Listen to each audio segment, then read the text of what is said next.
Hawakan mo pangit.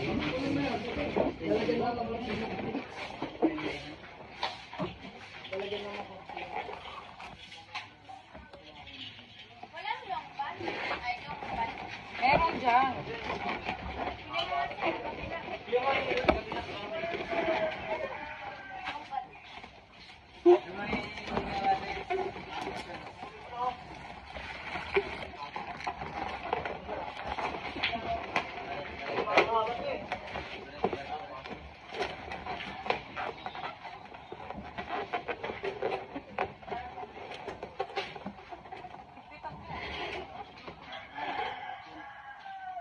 Hindi siguro sila kung si Rodo na ano.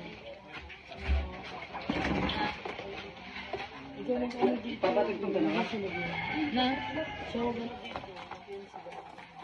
Di, kanina lang kasi umano yung ano, yung pumangkin ni Mama. Si Kristan, yung dati nag-MC. May butas yung pangit. Kanina lang nagsabi na di makakuha. Si Rodo ako. Pero hindi talaga na mag-MC. Sila mag-MC na sila. Ewan ko ba? Sa tinis.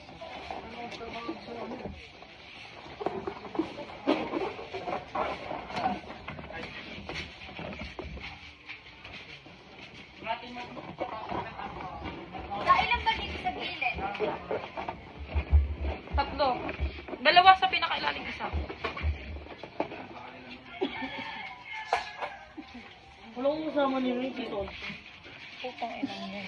Kung kakasamahin yun. Busy na rin yun sa buhay niya.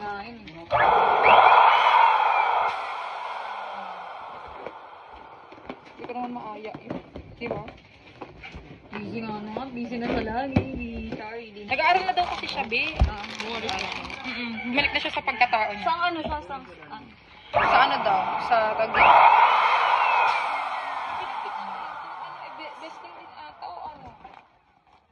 Sa ano? Dyan sa main ng ano? Inyo? Sa Besting ba yun?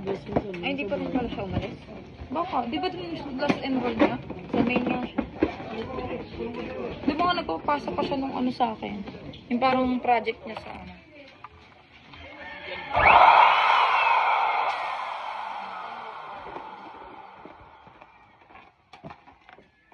Lakas pa rin ng lola mo, parang di nagbabago yung itsura.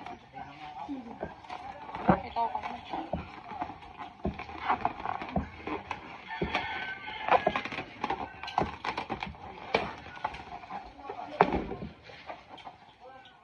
Bihawakan mo. Si Bads marunong ba siya? Hindi. Ay, di siya na. Siya wala ako. Nasaan ba siya?